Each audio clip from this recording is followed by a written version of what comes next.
Tanto, por exemplo, na depressão, com a autovitimização e outros fatores.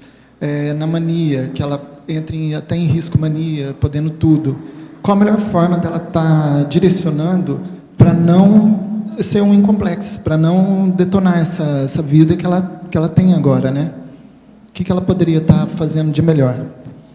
Eu acho que, antes até do processo de incomplexo, por qualquer instabilidade, aí ela não se mantém em determinada atividade, tem um processo dela colocar em risco a própria vida. Sim, claro. Isso é uma das coisas mais sérias. E isso pode acontecer tanto na mania quanto na depressão. Vai um suicídio, vai fazer alguma coisa muito perigosa que...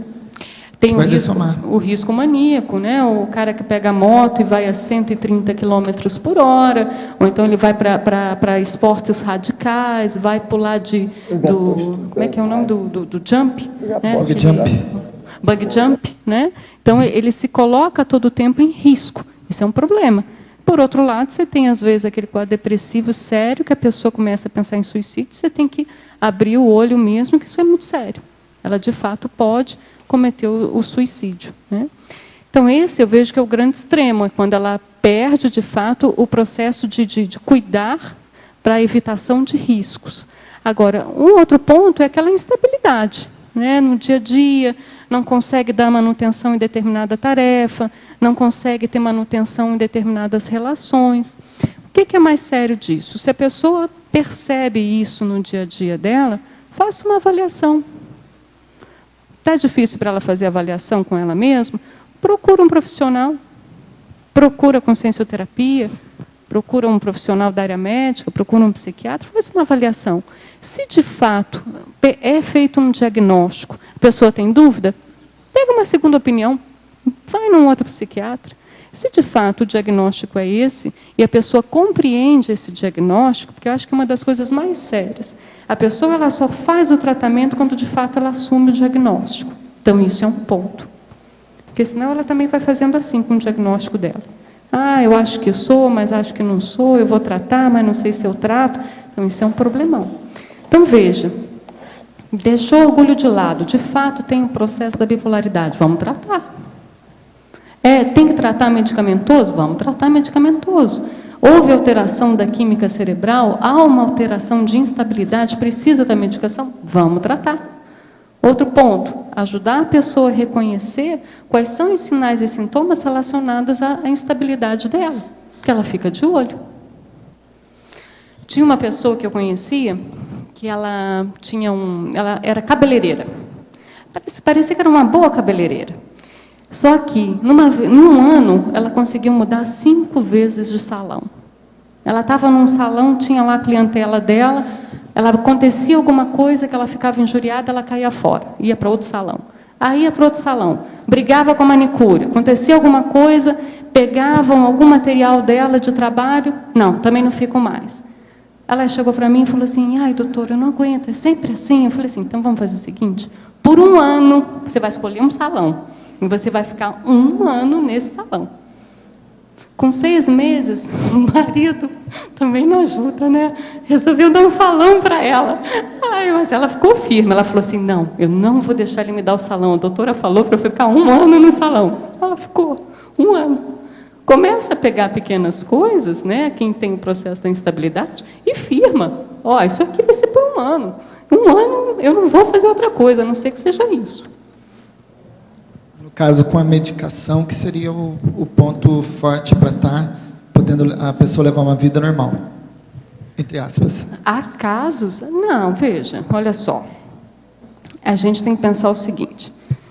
Se há uma alteração da neurofisiologia, a gente tem que estabilizar essa alteração. Como é que é o processo da fisiologia? Você tem ali substâncias que estão alteradas e aí você tem um funcionamento inadequado, ok? Então, isso, no caso da neurofisiologia, acontece no nosso cérebro. Então, se o cérebro está instável, desequilibrado do ponto de vista de neuroquímica, vamos acertar. Entende? Toma a medicação apropriada. Tem acho que é um antagonismo. Na antagonismologia, o último antagonismo tem aqui o antagonismo, efeito terapêutico, e efeito adverso enquanto diretor farmacológico. Esse é sempre o ponto. Aquela medicação é boa para ajudar em quê? Olha, para aqueles problemas que a pessoa está tendo, aquela medicação é ideal. Tem uma série de efeitos colaterais que possam acontecer? Pode. Toda medicação, psiquiátrica ou não, psicofarmacológica ou não, pode dar problema de efeito colateral. Uma dipirona, aspirina, enfim, qualquer medicação pode dar. Você faz a medicação, você às vezes não tem como saber se naquela pessoa vai ter aquele problema, você faz aquela medicação e você avalia o que ela teve de benefício e o que ela teve de efeitos adversos. E aquilo ali serve de diretor para você de como é que você tem que tratar. Agora, veja, quando há uma necessidade medicamentosa, sempre há uma medicação que é possível ser feita. Tá? O que acontece às vezes é que a pessoa tem um efeito colateral. Não, isso aqui não serve, não dá. Aí ela para a medicação e aí volta tudo. É um problema. Então, isso mostra, às vezes, a resistência da pessoa em fazer o tratamento. Tá, só mais uma coisa. Você falou tem um efeito genético, né? A causa genética pode ter efeito adquirido também, né? Por drogas, outras substâncias. A paragenética também é forte nessa patologia? Eu não falei o processo da droga dentro da bipolaridade, né?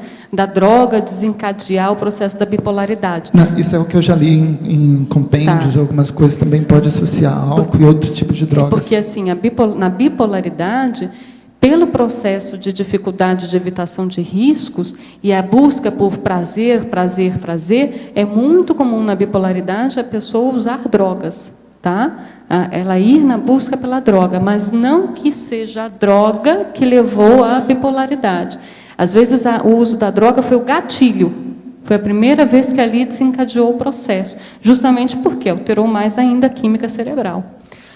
Com relação ao que eu falei da paragenética, eu acho isso fundamental a gente fazer essa pesquisa. A gente está vendo cada vez mais, não só dentro do processo da conscienciologia, e dentro da própria psiquiatria mesmo, a questão do temperamento. Cada vez mais se falando do temperamento. A psiquiatria ela vai dizer, não, o temperamento é um processo genético. A gente vai mais do que isso. A gente vai buscar o processo do temperamento que... lá atrás, quais são as causas. Tem um verbete do professor Valdo, que eu até coloquei na remissiologia, que é raiz do temperamento. É super sério esse verbete, raiz do temperamento. Nesse verbete, o professor Valdo ele até discrimina ali algumas variáveis para a pessoa avaliar o processo do temperamento dela.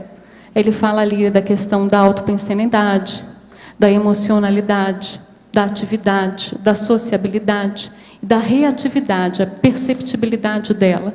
Então, ali tem alguns itens para a pessoa se questionar e entender mais do temperamento dela. Então, assim, é difícil a gente aqui considerar que temperamento ele é um processo apenas genético. Okay? Tem um livro, que eu até trouxe aqui, que a gente até, às vezes, passa para algumas pessoas. Ele é um livro bem famoso dentro da psiquiatria. Tem, né? Ela tem. Deixa eu botar aqui. Isso. A capa atual não é mais essa, não. Mas esse se chama Temperamento Forte e Bipolaridade. É do Diogo Lara. Então, assim, o Diogo Lara, ele estuda um pouco o processo de temperamentos, tipos de temperamentos. Ele tem até uma linha classificatória de temperamentos que não está nesse livro, mas que ele já publicou, e que dentro da questão desse livro é uma das questões de você avaliar não só o processo dos episódios dentro da bipolaridade, mas você está avaliando o quê? O temperamento. Obviamente, ele acaba classificando o temperamento como uma questão genética, da ordem genética, né? Mas, enfim, a gente extrapola isso. Tá? Tem um verbete também do dicionário, do DAC, acho que eu não vou me lembrar qual que é o título agora, mas o professor Valdo ele coloca da antepenúltima coisa a se mudar na consciência, a penúltima e a última. Qual que é, professor, o título desse? Tem que ver lá, eu escrevi isso mais de uma vez. A última é o paracérebro. A antepenúltima a mudar seria a priorismose, a penúltima, o temperamento, e a última, o paracérebro. O paracérebro é a última coisa. Então, a gente pensar do ponto de vista ali do temperamento, é vidas e vidas, né? Mas o que é o mais sério disso? É que a gente pode mudar aqui agora. O primeiro passo, a gente é posicionar e começar a fazer. Teve uma pessoa que me falou o seguinte: poxa, mas é patológico, né, o processo do temperamento instável e da bipolaridade. Mas tem uma coisa que é muito positiva, só depende da pessoa. Ela pode definir mudar, querer mudar e começar a fazer força mudar. Então, isso é muito sério.